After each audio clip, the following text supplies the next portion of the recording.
Hi, and welcome to the Unhinged History Podcast, the podcast where two people compulsively study stories that interest us that we probably found in a meme somewhere online.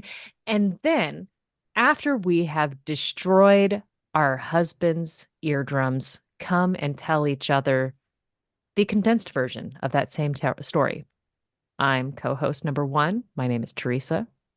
And that. Behind door number two is Angie. And we're here for you. Always, dear listeners.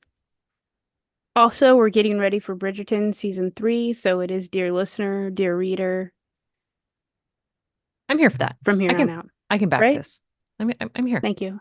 Mhm. I didn't preface that at all before I got here, but I've just decided it just then. Signed, Lady Whistledown. Ex exactly. Exactly. Uh, who goes first? Well, I mean, last time I did do the entire Last battle at time you went Aizu first. Wakamatsu. I went first. I mean, technically I went last.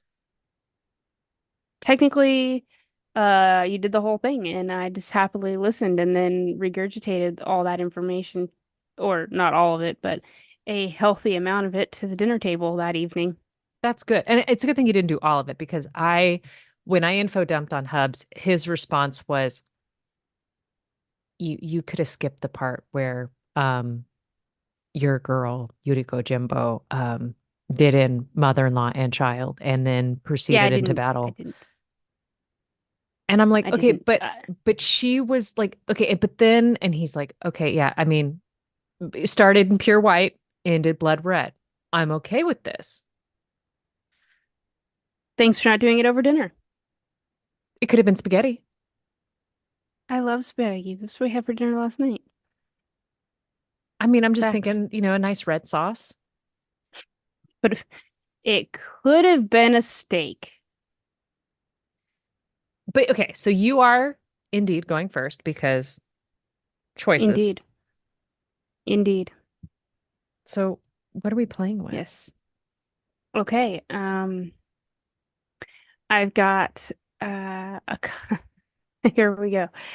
Amusingplanet.com, The Audacity of Peter Tordenskjold, an episode of Half-Assed History, which I think is just a hilarious name for a podcast and a website, as well as how funny the speaker was. His episode is called Peter Tordenskjold, Norway's Han Solo. Um, I do have two Wikipedia articles simply because I had to look up the definition of something and then the timeline of something else. And the Norwegian Thunderbolt Vice Admiral Peter Wessel Center for the International Maritime Security. So this website, which is URL is simsec.org, is full of great maritime history and stories, and I really appreciated the thoroughness with which they told his story because a lot of the other sources I was finding were very mixed and didn't give a lot of concrete evidence. Mm. And I think that's simply because most of his story isn't in English. So from, a Western perspective, yeah, an American's perspective, it's hard to come across good information. I can appreciate So this, those are, having done foreign countries. yeah, yeah. And it's a shame because his story is so fantastic. It's just, I'm just gonna get into it. But before I do that, I have to set the stage just a little bit. Let me give you a little bit of background context here. So at the time of our story, the city of Trondheim was part of the Dano-Norwegian kingdom, which today this city sits firmly in Norway. But back in 1690, at the beginning of my guy's life, this area was ruled by Denmark. Um, this region is called the Oldenburg. It's named after the House of Oldenburg, which had been sitting the throne since 1448. Now, if you're anything like me, I needed to know more about the House of Oldenburg because what a name is that? And Google did not deny me some information. Wikipedia basically gave me this.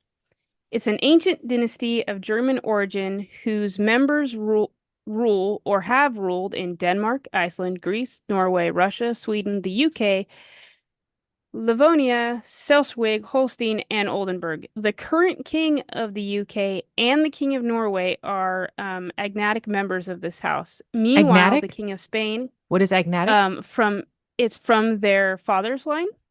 Oh, So agnatic is the opposite of maternal, I thought that I would be guess. It's just paternal. yeah, it's just a different way of saying paternal. Okay. I think that word is just really fun to say, so I'm here for it. Meanwhile, the King of Spain and Denmark are maternal members of this family, which I thought was really kind of interesting that most of the ruling European houses today are still tied to something that took the throne in 1448. I mean, look, Eddie Um, Izzard's already talked about how all the royals are related. Related, right? And for centuries, right? Okay, so the Danish rise to prominence when Count Christian I of Oldenburg was elected the King of Denmark in 1448, then the King of Norway in 1450, and the King of Sweden in 1457. The house then occupies the Danish throne continuously for 576 years until the very recent abdication of the Queen in 2024. So get it. Wow. Um, That's some job security. yeah. So at this point, it seems fair to give just the briefest additional history on the region. Um, Remember I said the briefest, like there's a ton of information I could give here, but for the sake of the story, I'm just going to oversimplification. We're going to back it up just a few hundred years. On June 17th, 1397, the Scandinavian states unify under something called the Union of Kalmar, which is under Queen Marguerite of Denmark, Queen Marguerite one of Denmark, who in her own right deserves a story of her own, but that's for a different day. So this union was signed at the Kalmar Castle in Sweden, and it joins together the kingdoms of Denmark, Norway, and Sweden under a common foreign policy and a single ruler. This also includes at one time or another such holdings as the duchies of Schleswig and Holstein, as well as dependent territories like Iceland, the Faroe Islands, and Greenland, colonies, the Danish Antilles and the African Danish Gold Coast, the Asian Nicobar Islands, and the Indian cities of Singapore, and then another one, but I Wow. accidentally deleted. So there's a ton, right? Yeah. So at the end of the day, though, this union doesn't really work that great, and Sweden leaves and comes back like that ex that just can't quite quit you. I mean, look, And we all have one. right, they feel some type of way with your mutual relationship with the power lifter that is Denmark at the time. And in 1521, Sweden leaves for good. Meanwhile, the crown stays firmly affixed to the head of a member of Denmark's royal family, as I said, for 576 years, right?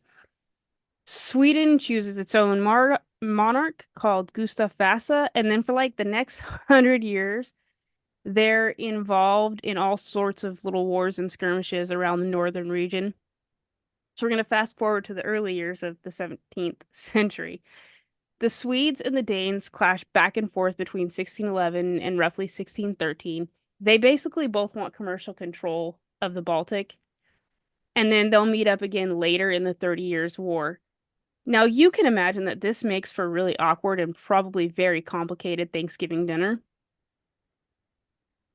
And as such, this additionally leaves Sweden as the dominant power because they've stepped out. They're like, we don't want to deal with your malarkey. Bye-bye. Right. So fast forward, there's some more infighting, a little bit more awkwardness. In 1675, Denmark sees that the Swedes are immersed in the French-Dutch War, and they set to take advantage. They set out to invade them, with the hope of recovering one of their provinces that they had previously lost. This doesn't go well, and they carry on in the tenuous relationship that they had before. Now, this is the muddled mess of the world that my hero for today is born into on October 28th, 1690. Peter Jensen Wessel makes his grand entrance into the world. He is the 10th child of a pretty wealthy businessman who is also an alderman, Jan Wenzel. Some Would sources it be say his Jan? parents, Just because Jan, yeah, yeah, you're right. Yeah, I said Jan, you're right. I'm done correcting you. Your story. Move on. No, you're absolutely right. Some sources say his parents had between 14 and 18 kids. No, thank you. Whew, You can that's all have I some gotta with the say. mistress now. I'm done. Um, However, our boy gives his family a run for their money. He could be described as precocious, wild, even a little unruly. Honestly, he's just a kid living his best life as far as I'm Are concerned. you I saying imagine him that as completely feral. he has no parental oversight with the sheer like classroom that was birthed out of Dear Mother? I'm just saying he didn't take no for an answer and he did what he wanted to do, regardless. Also, he is number 10. So they're 10 of preoccupied. of could be 18. Yeah. So you're number 10 and you're a middle child. Wild, right? Yeah. No, absolutely not. So he's getting away with it. That's the that's the at the end of the day, right? So at 1704, when Peter is just 14 years old, he hides as a stowaway on a ship that's set to arrive in Copenhagen. So he's 14. We're already serving some Lieutenant Nunn vibes with this at 14 absconding. When he was discovered, he immediately tries to enter the Naval Academy. He doesn't succeed at the time, but he is able to make friends with the royal chaplain, Dr. Jesperson, who arranges for him to join the crew of a ship sailing to the West Indies. I want to mention real quick that the route he took for almost 5 years was from Ghana to the Caribbean and to Denmark. And I just think at 14 years old, that must have been an absolute adventure. Oh, Like, just yeah. wild, right? So eventually, he is able to acquire a cadetship because remember, he wants into the Naval Academy. He's allowed to take the entrance exam and join the Naval Academy as a volunteer. As such, he has no pay and no uniform unless a billet opens up in his class. But Vessel knew his father would pay for his expenses and also that he could continue to live with Dr. Jesperson. Wait a minute, wait a minute, wait a So, minute, wait a minute. Like that that is absolutely incredibly insane. I mean, you could work here. We'd love to have you, but you have to sign up for intern until somebody so, from accounting dies. so that's basically what happened because um the year that he first applies for his Naval Academy, the class gets knocked down to half the amount of students. How So does it there get is knocked down? literally Like they just like the like, you know class what? itself, they're only accepting so many students, and he is trying to get in there, I think a little on the late side, and Oh, the okay. students have already been filled. The placements have already been filled. It's So an impacted um school. yeah. So but keep in mind they do we're willing to take you on as a volunteer at your expense. You get to pay So, for the pleasure to work here. yes. Yes, in fact. So, things are going pretty great for him, but then he receives a letter from home. His family's property had been destroyed during a fire. With no way to maintain himself at the Naval Academy, Peter signs on as a deckhand on a Danish East Indiaman bound for India. So he leaves October 5th, 1708. So he's 14, 1708. 18 now. And during that journey, he earns his appointment as a cadet at the Naval Academy, and this was signed by the king on January 11th, 1709. This is also during this trip he's promoted to boatswain's mate and then to the third mate. So he's like 20 years old. In May of 1710, Peter's ship arrives off the Norwegian coast only to find out that Denmark has re-entered the war against Sweden. And the ship's master is a little freaked out and super unwilling to risk going into Copenhagen through swarms of Swedish privateers. And so he just kind of pulls into Bergen to await a convoy. At this point, Peter displays the impatience which he would bring him later, future battle glories, as well as some problems, and he signs on as a sailor aboard a neutral British merchant ship bound for Germany via Copenhagen. However, that ship becomes windbound and it's stuck in Kattegat and pulled into Marstrand, Sweden. So keep this in mind. Peter is a Danish officer, not in Mm-hmm. uniform, dressed in English clothing. This means he could be hung as a spy. Okay. So, And he's in so Kattegat, he which was Ragnar Lothbrok's. Yes. However, Kattegat is not actually a city. It is water. It is a portion of the Baltic Sea. So History So, Channel took the name Kattegat and made yeah, it the crown city of Ragnar Lothbrok, but it is not actually a city. It's a part of the straits I feel for like the Baltic TV Sea. lied to me, and They I'm did. gonna be in my feels about this. They did. I'm sorry. We can talk more about this later because they lied about a lot of stuff. But they made the story really good, so here we are. Okay, fair Uh, enough. Go on. And I also may have said Bering Strait. I meant to say Baltic, but so anyway, he can be hung as a spy. So naturally, he decides to have a look about town. I mean, his ship's in port, why not? So he poses himself as a Dutch sailor and he starts talking to everybody, the sailors, the soldiers, other townsfolk, and he starts paying attention. He's looking at the waterfront and he observes the placement of both the batteries throughout the area and kind of everything else that's happening in this port. Once Is the British is he ship gonna Margaret Scanander this? just once his ship pulls out to sea, Peter finds a Danish warship to carry him to the Danish squadron, which is under the command of Admiral Barfod. And this ship happens to be carrying the Governor General of Norway, Beryl Lovendal, who would become Peter's ally for life and a dear friend. And he was one who very quickly could be considered the first to recognize the young Peter's potential as a naval officer. So he gets aboard and then he makes his report to the two leaders. Baron Lovendal was so impressed with his demeanor and his clear reports on the Swedish situation that he assigns him to to his personal staff and makes sure he's able to be delivered to the Naval Academy. So Damn. like good on him, right? So handful more voyages and a few trips to the and a trip to the East Indies. He gets appointed second lieutenant or lieutenant in the Royal Danish Norwegian Navy on July 7, 1711.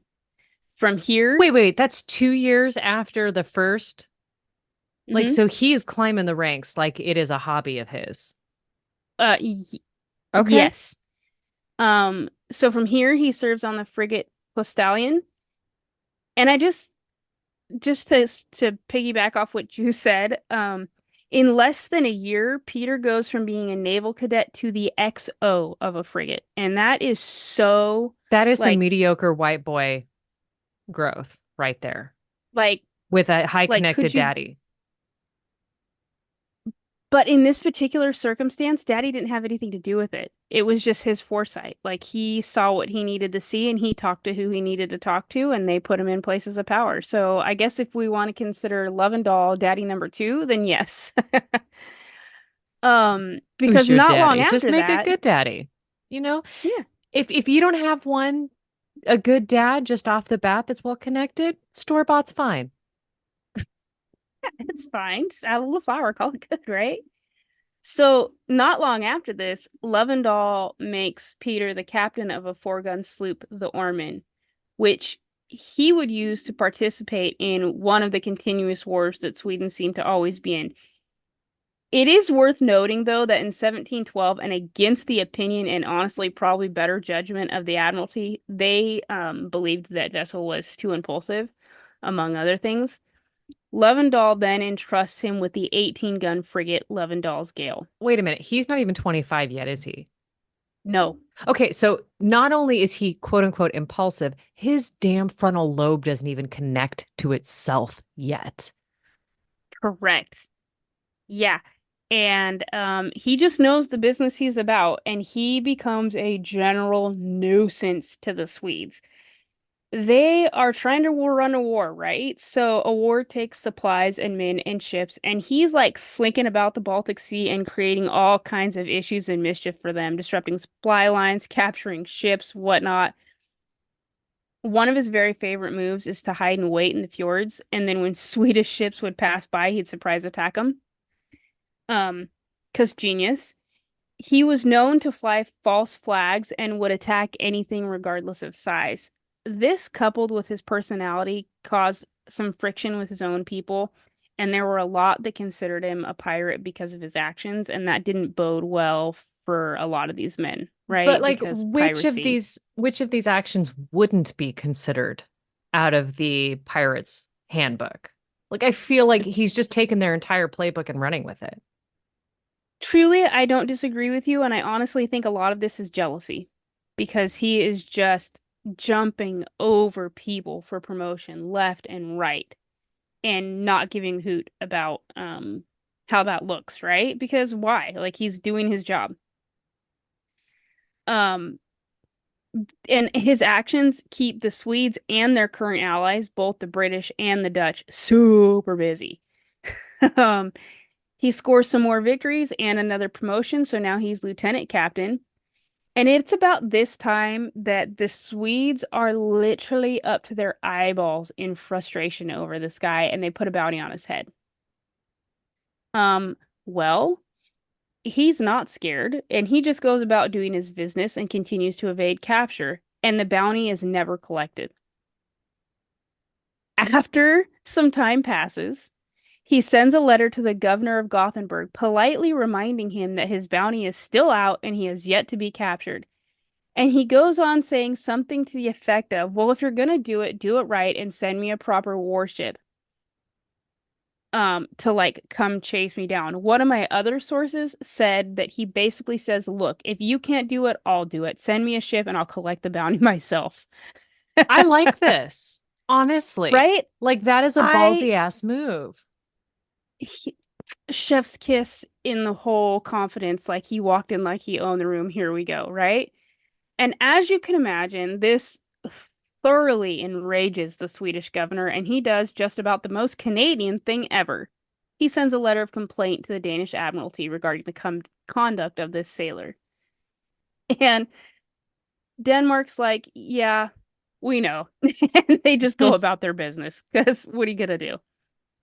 Um, in 1704, at the end of the July, the Lovendale's Gale, which is his ship, is sailing off of Lindesene, and this is a multiplicity. I can never say this word. Anyway, this region is off the southern Norwegian coast, and he is currently flying the Dutch flag when he comes across a British flagged ship. However, Now this ship was one of the ships the Brits are allies to him, correct? to Sweden. Not However, this is okay. like, yeah, so this is like a tenuous, like he could have probably left the British alone at this point. Um, Which I think however, this, honestly is a good line of thought for nearly any point in history. like, unless you're the Spanish Armada, just leave the British alone. But, and even that didn't go so well for them. So, yeah, just leave the British alone. Um, this ship happens to be a member of the Royal British Navy, and it is equipped and made available to Sweden. Additionally, it has an English captain, Captain Bachman.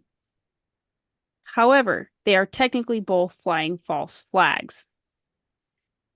They both approach each other with some caution, probably the only time in his life he uses any caution, and at the last minute, Vessel raises the true flag, which is met with a solid hit to the side of his ship. And this begins. This is the first shot fired in a battle that would go on for 14 hours. That's a long time, especially because a Yeah. boat, I mean, they're not on little boats, but they're not that big when you're being shot Well, at. and you're like in the water, right? So, depending on where that cannonball is going, I just feel like it's problematic. Um, After exchanging cannon shots all day, night falls, and the English ship tries to slip away, but it can't. And the next morning, the confrontation resumes. Oh, joy. Now, Hope you in slept fact, well. right? The problems start to mount for Vessel, though.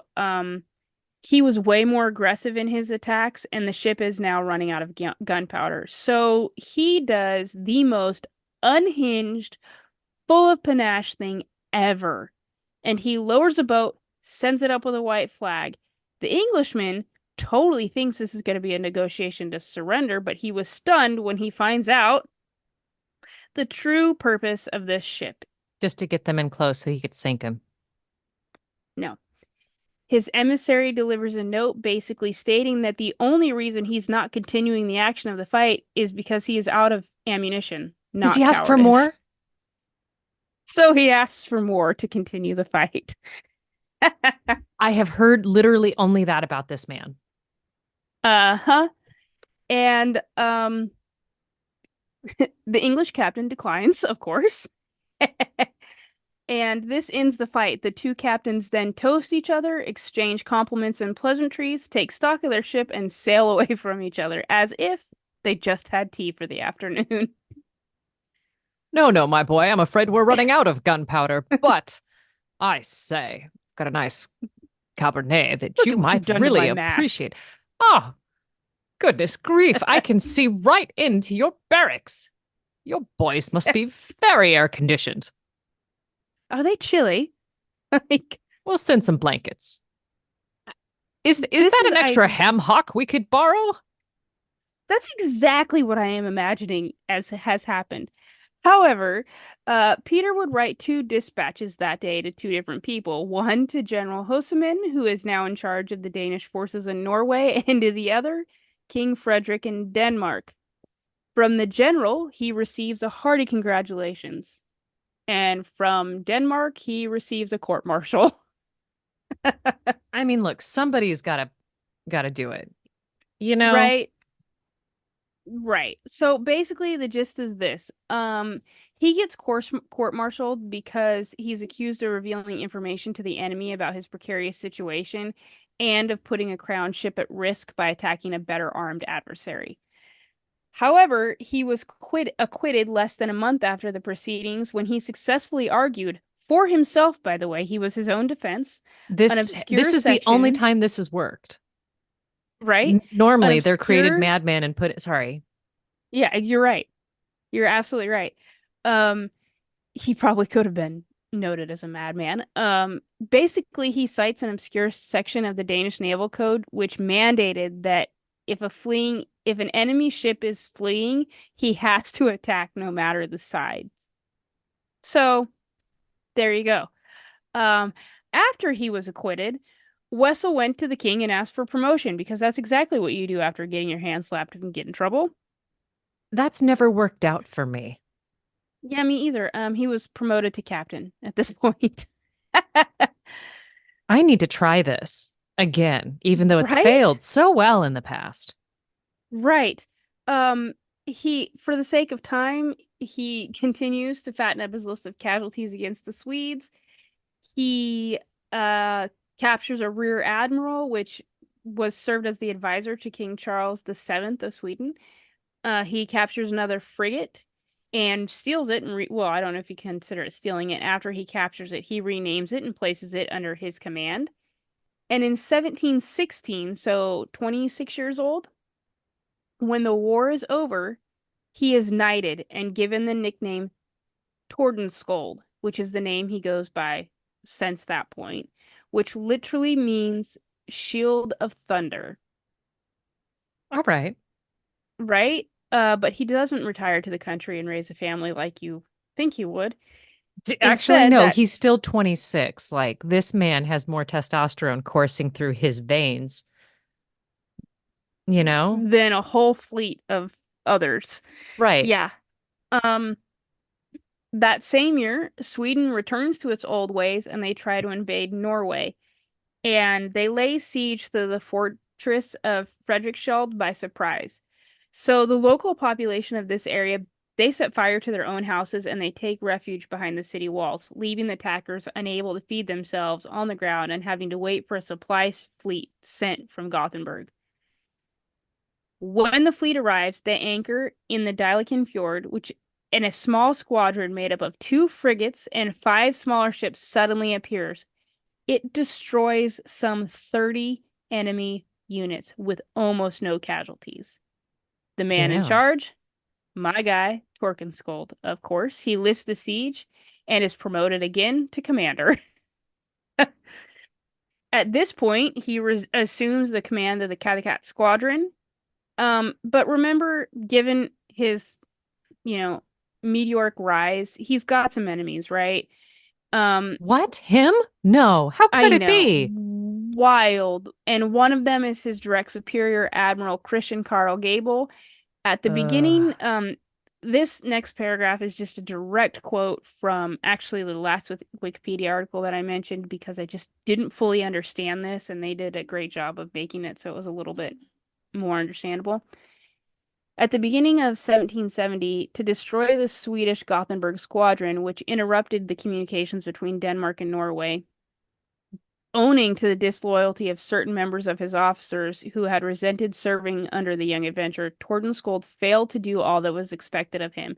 His enemies were not slow to take advantage of his partial failure. The old charge of criminal recklessness was revived against him during a second court martial, for which he was summoned in 1718. Again, he was spared, this time thanks to the testimony of his dear old friend, Baron Gildeloven. This would win him a rear admiral post in December. he falls up when you go in for a Yes. court martial and walk out with a promotion. Yep. This is like being arrested and coming out with a bonus. Yeah. I mean, truly. Now, I just want to state that when I mentioned his old friend Gildenlove, there are a couple of sources that spell his name differently. And so I took three or four sources to come to the decision that it was the same individual. So if anybody out there happens to know that they are actually two different men, I don't think they are based on the way everything played out. But I would love to be told I was wrong on that because I had questions. I'll tell you you're wrong. I won't have anything to back it up, but I'm here for you. Perfect. Thank you. I do what I Uh, can. he he continues on his success train. Eventually, he would make vice admiral or commodore just as the war between Sweden and the Kingdom of Denmark Norway was coming to an end. Could you imagine how bummed he is? Yeah, no, He's this had an man thrives enjoyable in war, chaos. truly. Um, so with the war over and permission from his king, Tordenskjold, passing through Hanover after having traveled all the way to England to offer his services to King George the First, because Hmm. he enjoyed the war, he meets Count Jacob Axel Stale von Holstein, and he's a colonel in the Livonian army, which is a territory that at the time was part of Sweden. So basically, this story is told two different ways. They're either at a dinner party or they're at a bar, a tavern, if you will. And one statement is that Tordenskjold secretly accuses von Holstein of having cheated a friend at cards by distracting him because he showed him a portrait of a hydra that he claimed to have. That made me laugh really hard. I really thought it was going to be Or a woman. Check out no, this no naughty women are photo. involved. Like No women that's what are I like. involved. I'm Yeah. like we're talking about a couple of sailors and we haven't hit women yet. Like Yeah, not not hit a women, one but time. touched women. Talked about We women. haven't Talked discussed about women. women. Yes, women have not been brought up into the conversation. You're right. Um, so regardless of how it happens, whether he secretly accused him of cheating at cards or whether one of Tordenskold's mates pointed out that von Holstein offended him several years earlier, it's unknown, but either way, an altercation breaks out. Von Holstein tries to draw his sword, however, Tordenskjold hits him with the pommel of his own, thus enabling the removal of the sword, at which point von Holstein challenges him to a duel. Dun dun dun. Dueling is, of course, outlawed because it is 1720. Um, the duel took place on the morning of November 12th, 1720. Our guy is 30 years old. It is to take place in a town called Gildingen, which is about 30 kilometers south of Hanover. Tordenskold's second was Lieutenant Colonel George von Munchausen. The Uh, Munchausen? the I knew you were going to ask me that. He is the father of Baron von Munchausen. So there you have it. Ah, Papa Um, Munchausen. Indeed. I imagine him with jowls. I'm unclear of what he looks like, but I just really have a picture in my mind of what he does. Um, the duel is over in less than a minute. Von Helsting pierces the torso of Tordenskjold with a knife, inflicting a wound 3 fingers wide and 4 fingers long. Now hold on, let me fix my. I got to stick fingers in there to really be able to record this. Quit complaining. I'm almost. You know what? I got to start over. Put my Yep, entire could have had fist Band-Aid by in. now. Darn Okay. it. Uh, he would die right there in the arms of the Lieutenant Munchausen, who was also his godfather. And that kind of Oh, just got my heart. yeah. His body was discreetly transported back to Copenhagen and buried in the Holmes church without ceremony because duels are prohibited. This man, who clearly led a life of bravado and had all the panache in the world, has a really fantastic legacy. According to Amusing Planet, he is, quote, remembered in several popular songs and honored with several statues, streets, books, films, and even a festival. A corvette of the Danish Navy and a ship of the Norwegian Navy are named after him. He is A also Corvette? cited, it's a type of ship, Okay, because I'm like, it's a a type of car, boat. Yeah, American not the muscle car, car. not the car. He is also cited in the Danish royal anthem. Wow. Yeah. Today, in Norway and Denmark, they both claim him as a national hero. And it's said that his men that served him loved him for his demeanor. But it is worth noting that his rise created enemies everywhere he went. Um, I, this guy, I took one look at the sentence where he asks for more ammo and then gets court-martialed and then gets a promotion and went, if that is not my oldest son in a nutshell, I don't know what is. And so, um, I just know that he is going to live a very adventurous life, and I'm very thankful that duels no longer happen. I mean, we just This have fist guy, fights now. truly. But, he's too busy playing Uno in the library with his mates, which makes me so happy. So that's the story of Peter Tordenskjold. Nice. And I I have been sitting on this all day wanting to share it with you because it makes me laugh so hard. That is such a good one. Do you want to see what he looked like? I just forgot. I might have a photo. I might have a painting of him. Yeah. Because to be honest, you don't get the whole I mean, you could probably imagine exactly what he looks like now that I say that. There you Angie has started screen sharing. Okay, so she is showing me a go. man who normal people pose shoulders squared off to the camera. He is looking over his left shoulder at the camera. He looks like he is Bill Murray's forefather. Um, It if I I said that wonder that's what's in the Bill locket. Murray's uncle, you'd be like, Oh yeah, I can Oh see yeah. it. You see what I'm talking about? But It he is has definitely Bill Murray's uncle, yeah. He he's has so got much swagger. long gray hair. I mean, I say long gray hair. It's down to his chin.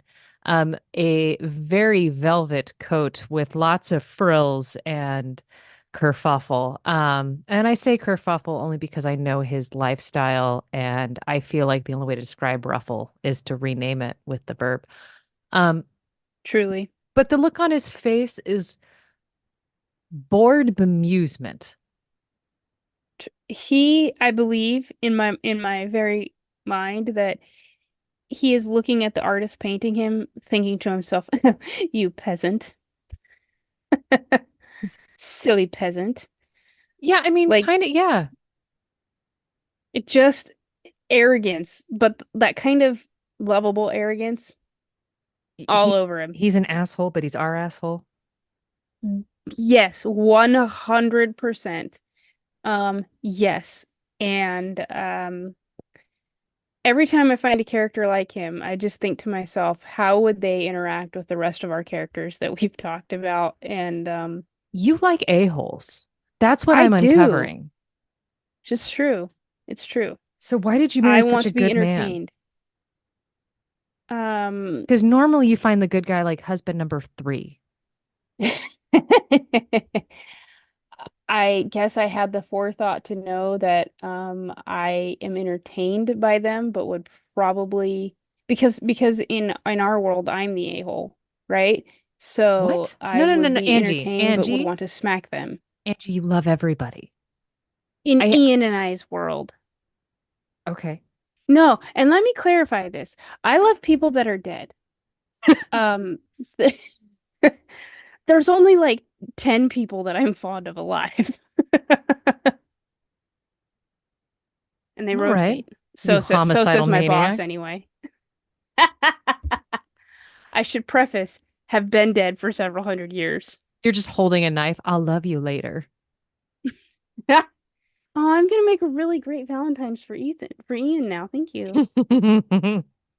Just set this as a reminder in your phone.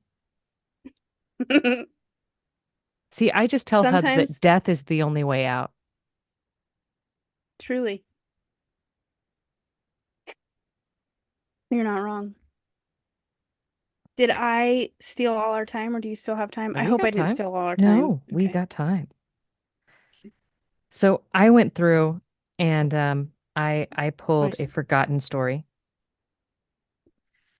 And I had a choice because there's a couple forgotten tales of mine that I have not told. Um, but I'm going to tell you the story of the dancing plague of 1518. Hold on. Do you, do you remember when you teased me the other day saying I can't wait for me to get to tell you that that was story number blah blah blah? Story number one, the I could original have episode one. the original episode one, and we haven't talked about it since then? I mean, I can control find on this document. I know that's so silly. Uh, So I look at plague, nothing. Dance, nothing. all right.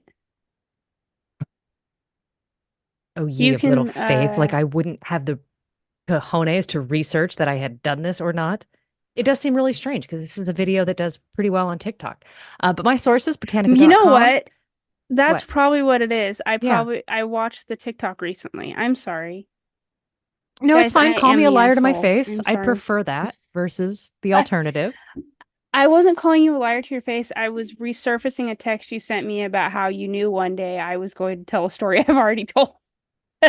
It will happen. And I'm going to be like, this sounds vaguely familiar. This sounds pretty close to, I don't know, episode 12.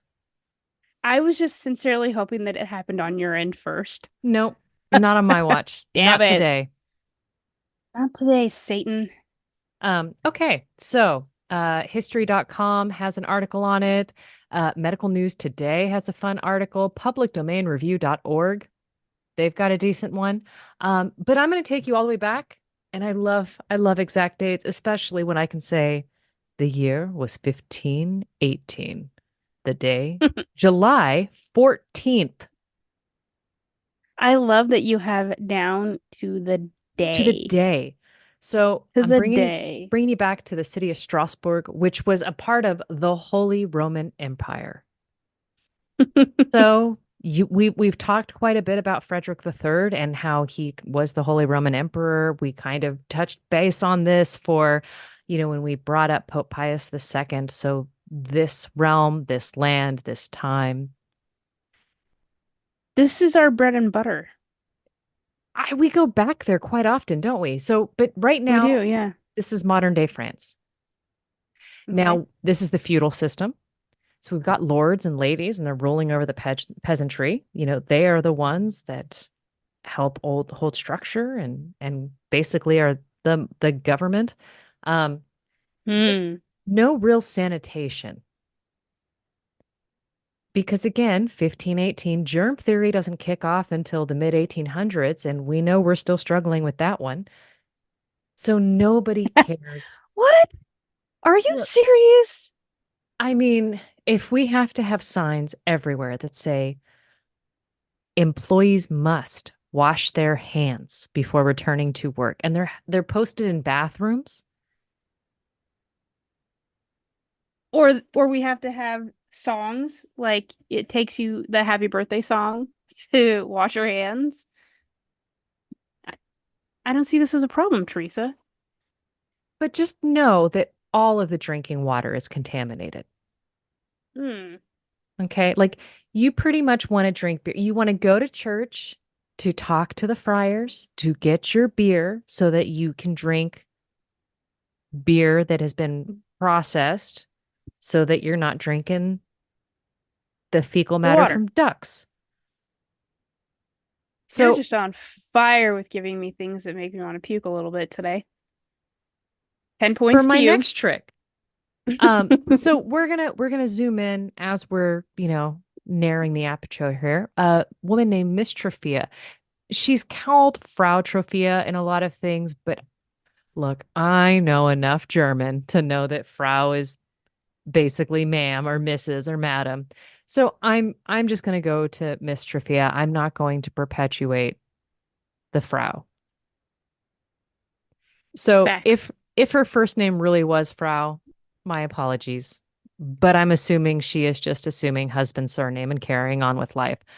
So As you do. Mrs. Trophea, she just walks out of her little half timber home to the cobblestone street and she just starts dancing and she just can't stop. She's just got to get it out. She's ignoring You her got the husband's wiggles. more than the wiggles. The wiggles that start at the head and end at the feet. And her That's husband is true. pleading with her to stop. And she can't stop, won't stop. She dances until she collapses from exhaustion. And then after a little bit of a rest, she pops back up and she starts dancing again. Oh my. Now, I mean, look, Taylor's concert hit Disney. We have seen it. We have seen it a couple of times. It is the background to many chores that are being done. These are things. So I'm Facts. assuming that this is that, that she's really just playing the Eras tour and just enjoying her sweet life. She got her headphones on. Yep. The next morning, when she wakes up, she's not eating, she's not drinking, her feet are swollen, but she's dancing. She's dancing in this frenzied state for days, days. Wait, so she goes to bed at night?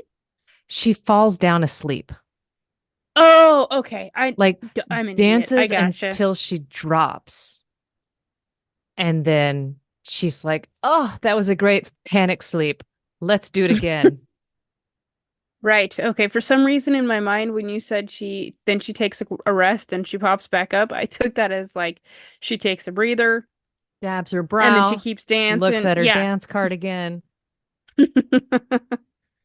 It's after 3 days of watching this that other people are starting to take note. We have between days 4 and 6 that frightened authorities put her on a wagon and they send her 30 miles away to Saverne, to the shrine of St. Vitus. And St. Vitus, He's the patron saint of epileptics and dance.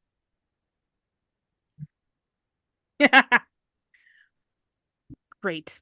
So basically, That Elaine of tells me what we Seinfeld's think. patron saint. I was just gonna say, so that's what the ancients, thought of dancing. Yep. I mean, it was just that sporadic, apparently. Um, Now it was because of those erratic, not erotic, dance moves that she had that they'd feared that this saint had cursed her. Oh, And geez. this is where I kind of feel the Catholic Church is slipping a bit. Like we just Truly. if saints can curse us, we pray to saints to help them or to ask them to help us, but we're not saying like, "Oh, you lost your keys? That must have been Saint Anthony." Yeah, nobody's saying that enough, are they? No. Your Hmm. your dog bit you. You better talk to Saint Francis Assisi. Who did you tick off? Right? You must have ticked off. Oh, your house burned down and your husband left you? You better pray to Saint Olga of Kiev. Just as soon as your face changed, I knew exactly where you were gonna go with that. I had the Saint Olga face. You totally had the Saint Olga face. Now that I know that that exists. But honestly, I'm really kind of feeling like the Catholic Church is slipping. I think that if they did a rebrand, some good marketing, We could have way they'd more fun with this. they'd be selling more saint medals. It'd be like, look, I'm not a huge fan. Like maybe I don't necessarily participate, but yes, I have an altar to Saint Anthony because I like knowing where my things are. I lose enough things. Object permanence is something I struggle with. Every ADHDer would have an altar. Facts. Now, I will say that going back to the story, within a week of this dancing that Mrs. Trafia really breaks into, um, we start seeing other people who are dancing as well. There's 30 of them. There's 30 who It's have a joined her party. ranks. I mean, honestly. And they're dancing, quote, long past the point of injury, So we which have broken toes and things. and they're just carrying on. They're acting like me and not paying attention to their own bodies and just going like, it's fine. It's fine. It's just stop. I'll put some ice on it when I I'm get home. dancing. I'm busy now. I'm hyper focused. We're going to let this be. Come back later. One article refers to the dancers as choreomaniacs. And I love this word, like choreography, Mm. choreomaniacs. Okay, okay. This is fun. And quote, some so monomaniacally that only death would have the power to intervene.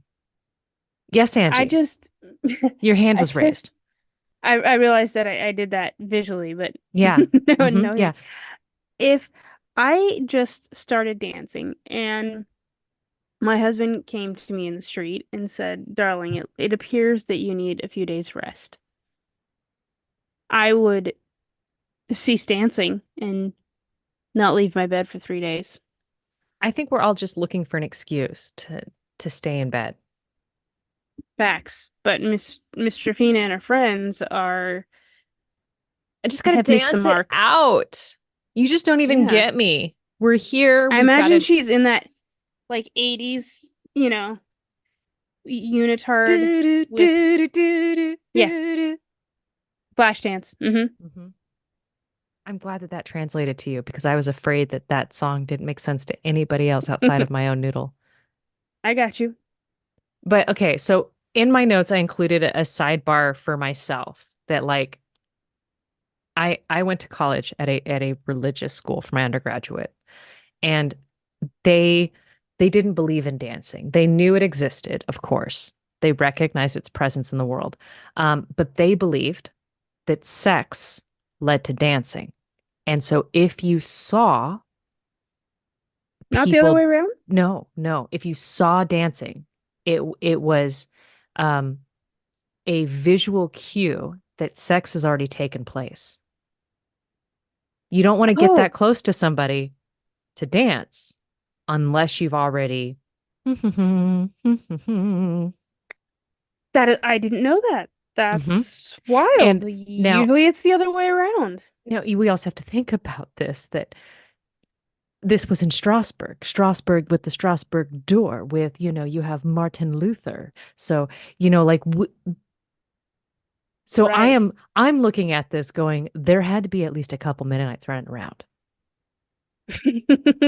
looking at this going, Frank, Frank, she's they're dancing together. In a crowd of others. They should pass out. Her ankles are, there's broken toesies and they're just dancing. I'm clutching my pearls. Yep.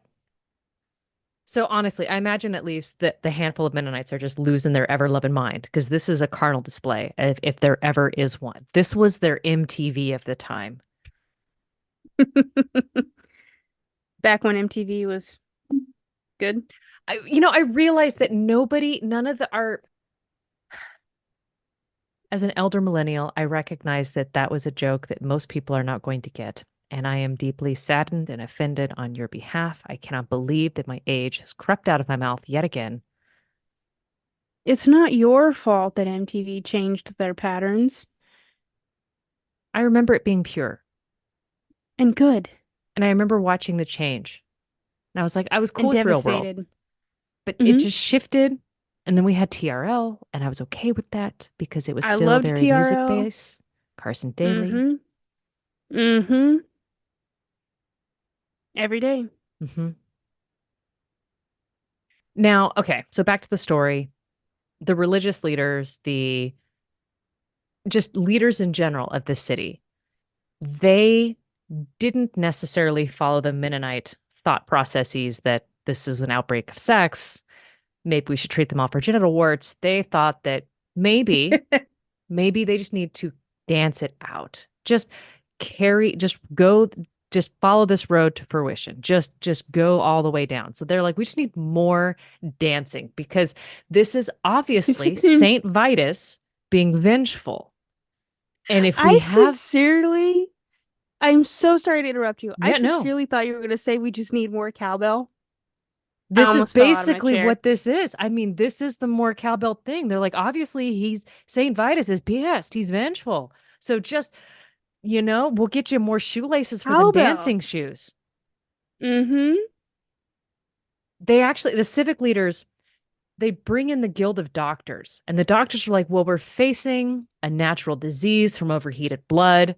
The medical treatment at the time, you look at the four humors, they would have looked at this as a blood disease and said, we just need to bleed the patients. For whatever reason, they're like, we'll bleed the old patients. The new patients, they just got to dance themselves free. They just got to, put on that first Lady Gaga album and just dance. Just dance. Okay. So these choreomaniacs, they're just going until they stop. Now the Privy Council, they order carpenters and tanners, so think leather makers, and they're transforming all of the guild halls into temporary dance floors. And It's then they wild. pay for musicians. And then they even hire professional dancers. Now, I mean, this part doesn't make sense to me because I feel like we had the dance part covered. Maybe you could have catered. You know I what I thought mean? that's what you were going to say next, that they brought in caterers. I don't see evidence of caterers, but obviously they've done everything. Like, right, this is the full prom for the entire village. Yeah. The problem is that maybe the city folk were just really, really bad at dancing. Maybe that's why they brought in the professional dancers. Um, for whatever the reason, all of this just makes it worse because the Inland Family Chronicle records that now 400 people are dancing compulsively. That is insane. Like, I this is full on school dance with 400 people in a school gymnasium on a wooden floor, Yeah. shaking their bodies in very jerky, uncoordinated movements to music. You're absolutely right. Here's where it diverges from the school dance. A number of them died as a result of strokes and heart attacks from dancing. Oh dear. And so once we hit this 400 people mark, the Privy Council decides that maybe grouping the sick and the healthy together isn't a good idea. This checks. And so they tear down the dance floors and they order everyone that if you have to dance, do it out of sight. Like, yeah, your own home. Yeah, do it when no one's watching. Okay. So kind of like a masturbation rule. They should have prescribed him some cereal then. This checks. This ban stays in place until September. So they have a dance Oh, quarantine. They've basically set up the plot of Footloose, aside from the dying from dancing prior I to. was I was wondering when Kevin Bacon was going to show up. Kevin Bacon always shows up. Now they have a couple exceptions for dancing. You can dance at a wedding, or if you're celebrating a first mass in your home, in your home, in your home, and you're allowed to use stringed instruments, but absolutely no tambourines and no drums. Because sex. They don't explicitly go into that, but they're thinking the stringed instruments are a much better thing. So guitar or string quartet. And I have a feeling those are very different vibes Slightly depending less on what you're going intense. for. Um, Yeah. but honestly, when I think about it, I think they missed an opportunity to add kazoos. I don't see any evidence that kazoos were making things worse, but I will argue that they never make things better. Or they do. All kazoo playing can be sent to Angie. Theresa will take no part in kazoos. I have two kazoos proudly displayed on my dresser. Okay, but not in the mouth, not being played, not in my house, No, not with a they mouse. are. No, Sam, I am. They are prized possessions from a dearly departed loved one who used to use them to get in trouble at church. Put them in a shadow I inherited the box kazoos. where they cannot be touched, where they are there just to spawn fond memories, and then that's it. Mm-hmm. Yep, I'm so not they are saying on display. dismantle them as well to where they can't be used, but maybe there's a hatred. Mm-hmm.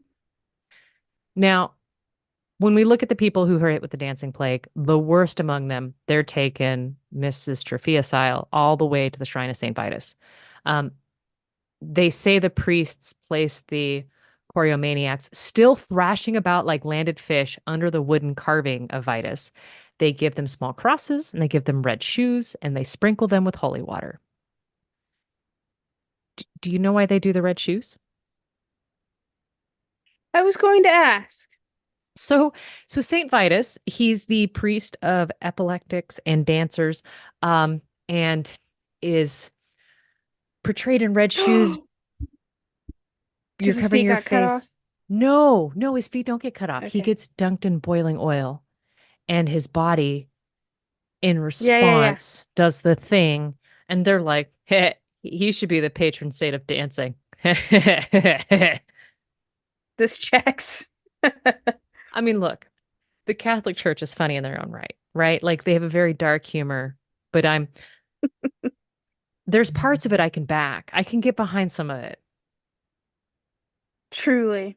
They also sprinkle these people with holy water. There's lots of chanting, probably in Latin, tons of incense, and they do this just repeatedly, and it works. It works. People are like getting better. Like, and maybe you give me some red bottom shoes, and maybe I stop acting a fool. I'm okay to try this. I'm willing to give it a go. Right. Now being, serious talk here, at its height, 15 people a day are dying of the dancing plague A day a day in a town. in Not, one town. yeah, not like, the Paris metropolitan area, a A town. village. Yes. Now, we don't have a final death toll, but they estimate hundreds. That is insane. So are people coming from out of the village in the nearby areas to dance? Unclear. Again, this was 1518, so we don't necessarily have migratory patterns. We don't have people Facts, going I up, didn't think of that. oh, new guild hall for a dance competition sponsored by Madame Ooh, let's Truffia. go. Let's go get it Let's do on. it. Red bottom shoes, I'm in. And that's I if you love this. just dance monomaniacally. I'm a maniacal person. Let's see if I can, monopolize on this. So Yeah. we have a 17th century chronicle by the Strasbourg jurist Johann Schlitzer. He quotes a now lost manuscript of a poem. And so we really only have this Okay. fragment where he says, many hundreds in Strasbourg began to dance and hop, women to men, in the public market, in alleys and streets, day and night. Many of them ate nothing until sickness left them. The affliction was called St. Vitus's dance. And I'm assuming it rhymed in the original language. Um, Another Yeah. chronicle from 1636 has a less happy ending. In the year 1518 AD, there occurred among men a remarkable and terrible disease called St. Vitus's dance, in which men in their madness began to dance day and night until they finally fell down unconscious and succumbed to death. Oh, So that's there's I mean, they that. went out on their own terms. Yep. And then there was a physician and alchemist, Paracelsus, and I should probably do an entire episode about Paracelsus on his own because there's a couple doctors in history I've got nothing positive to say for roughly the same reasons, and Paracelsus is among them. He visits Strasbourg 8 years after the plague, and he chronicles the event. He believes that Mrs. Truffia did it purely to embarrass her husband. As you do. I mean, look, I've been married. I've done things purely to piss off the hubs. Dancing would be one of them. I would do it. I'm not going to lie. But he's quoted in saying in order to make the deception as perfect as possible and to give the impression of illness, she hopped and sang, which was all most distasteful to her husband. And then he believes that other women see this and they're like, you know what? If she's annoying her husband, I bet me and Betty Lou can also annoy our husband. So they also join in and dance until they die, just to annoy their husbands, because nothing is more annoying than a dead wife.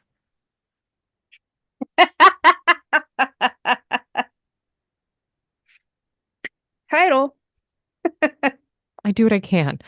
Um, Now he is credited in saying that basically there's a couple of things that could have brought this on, that this dancing was a chorea levicia. Now I don't speak Latin, so hear me butcher. Basically that this was a caused by voluptuous desires without fear or respect. Or it could have been chorea imaginativa, which sounds like a pot strand. But it was basically caused by imagination or from rage and swearing. And I have felt that where you have so much rage and swearing inside of you that you physically move around. I mean, I Google search rage quit gifs and you will see the same dance moves as far as I'm concerned. Then Yeah, I there's think you're right.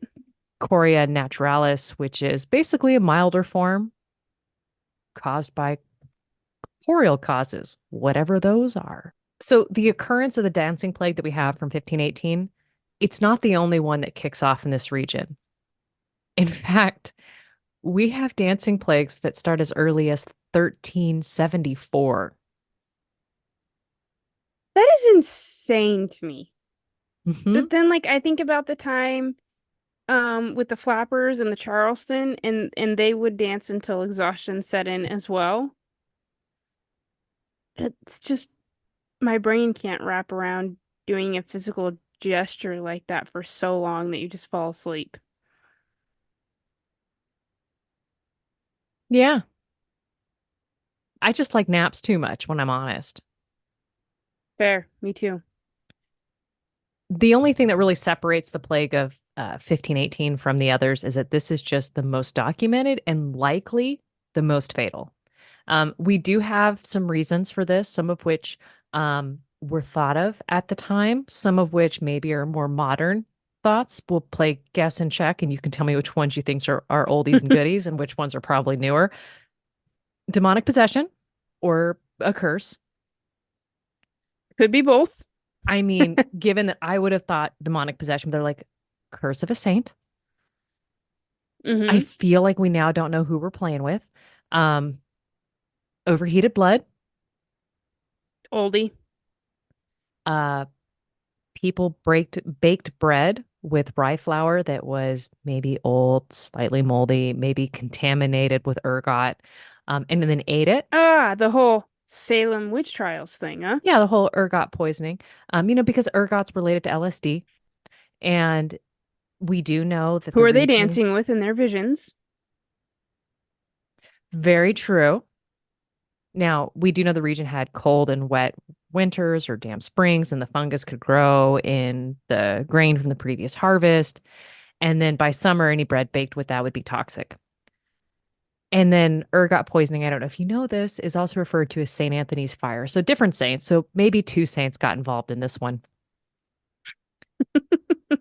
Now, we do have categories of symptoms that you would struggle with if you went through this whole shenanigan. You would have neurological, and these would include dizziness, headaches, convulsions, psychosis, and coma. And this sounds like I'm going to be reading side effects of a prescription bottle. But gastrointestinal, nausea, vomiting, abdominal pain, cramping, and diarrhea, or blood vessel symptoms.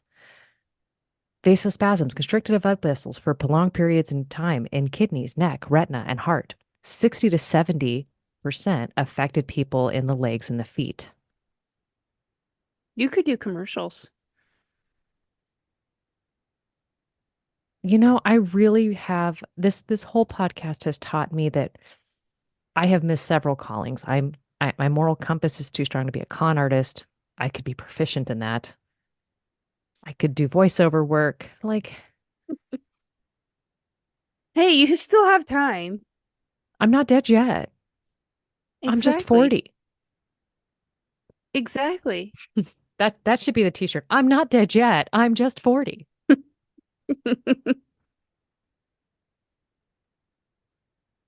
Now, we do know that if you eat enough moldy bread, that makes people sick. And if you discard the moldy patches on the bread, like this is going back to the whole ergot bit, you're not getting all the roots of the mold. And you basically like, the thing, if you see melt or mold on your bread, you should just throw the whole thing out. Don't just take the spots that aren't moldy yet. If you're looking at a period of famine and only the heel is moldy, you might go, you know what? We're still gonna do peanut butter and jelly sandwiches for dinner. So maybe Are we dealing with some famine at the time?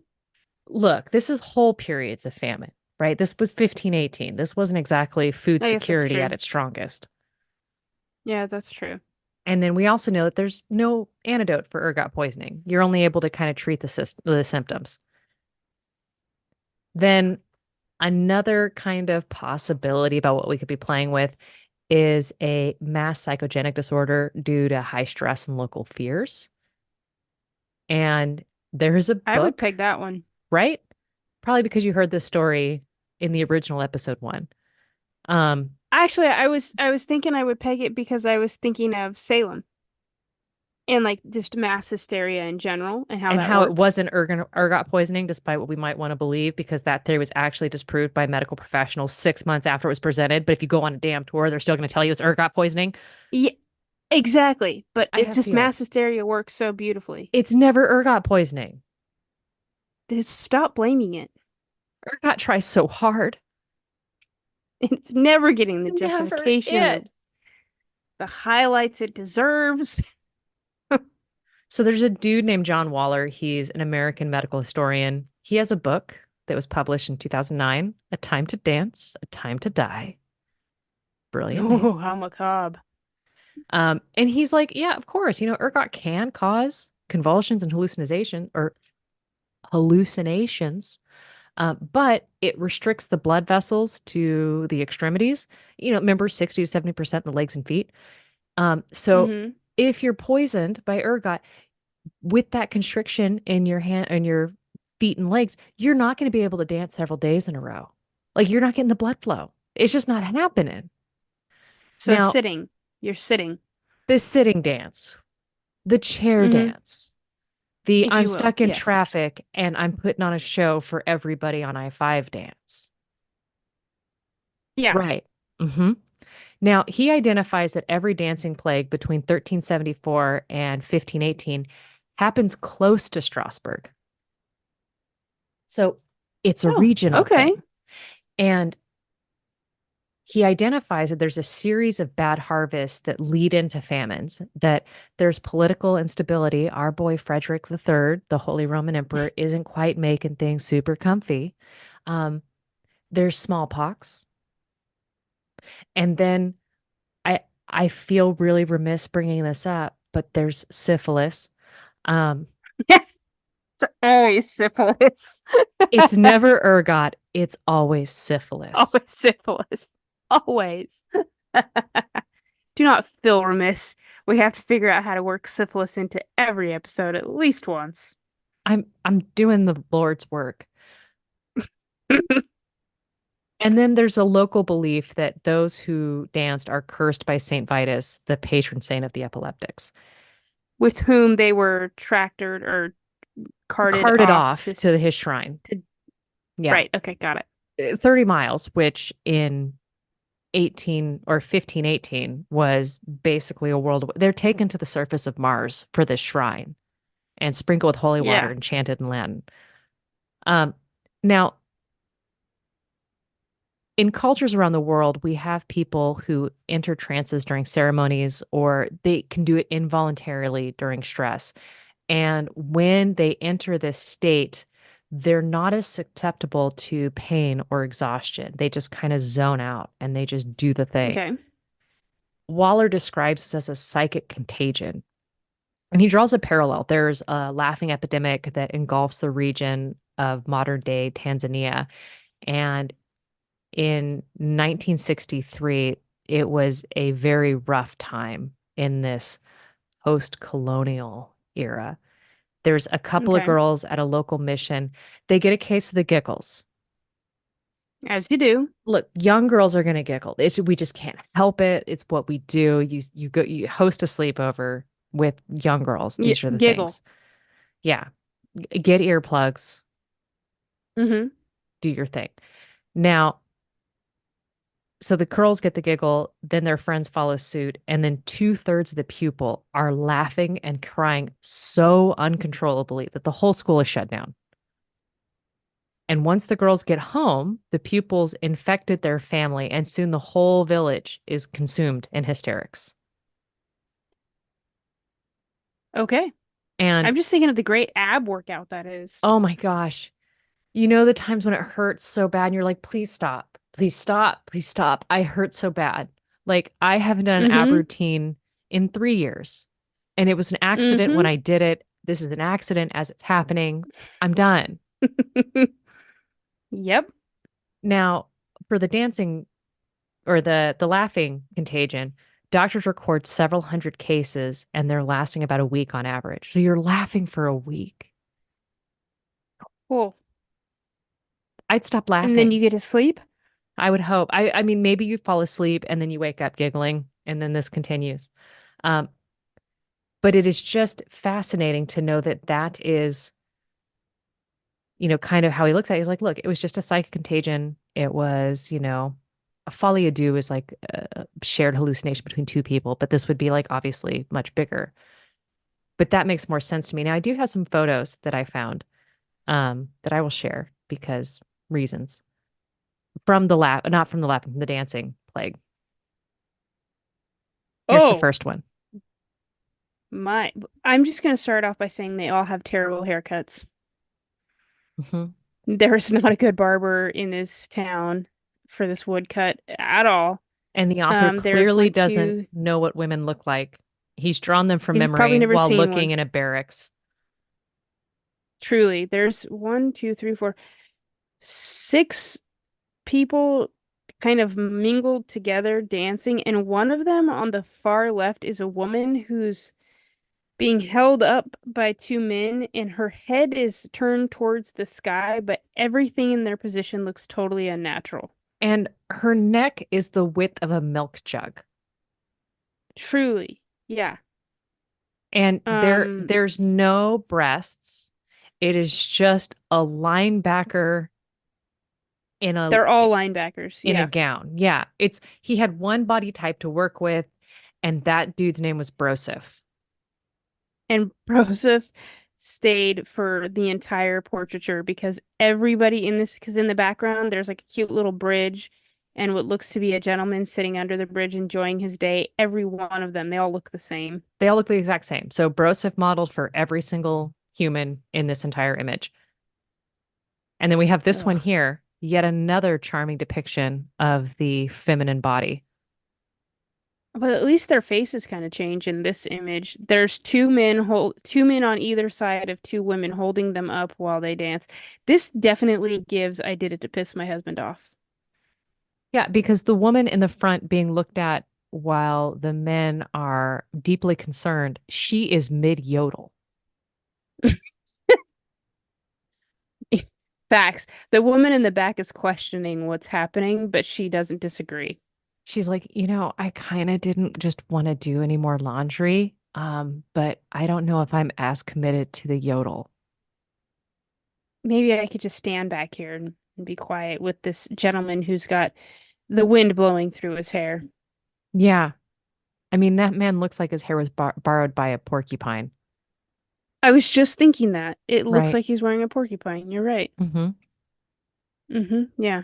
This author or this artist has never seen a woman either, No, but at but least he's understands seen great more than hair. one man, more than one man. That's that's true.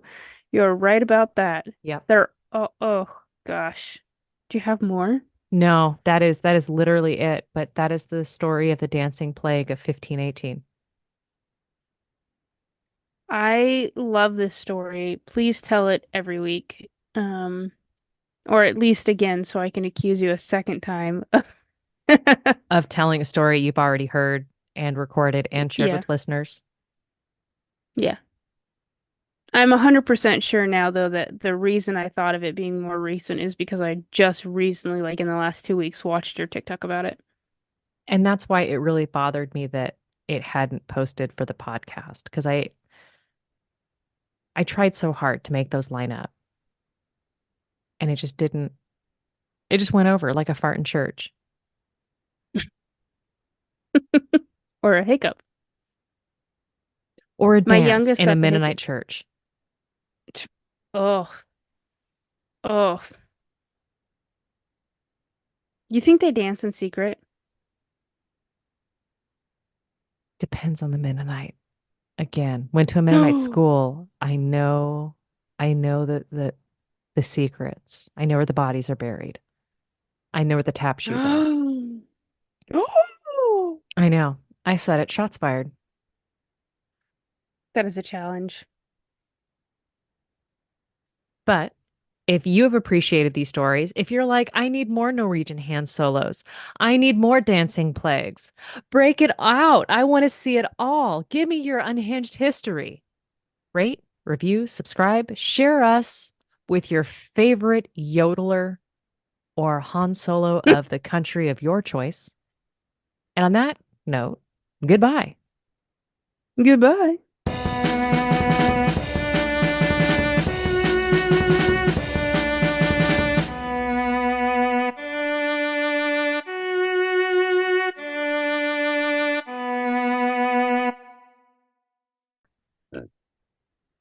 Oh, okay. Did you just burp? Yes. I just want you to know that I heard that and your face didn't make a movement and I I didn't felt even think gaslit. about it. You just burped into a microphone and act like I don't have headphones on? I didn't even realize until you said it and I had to think about it, did I? Oh my God. I This is proof you live in a house of men. and I work with all men. I sit on a throne of men. Does that That's how work? babies happen. That's True.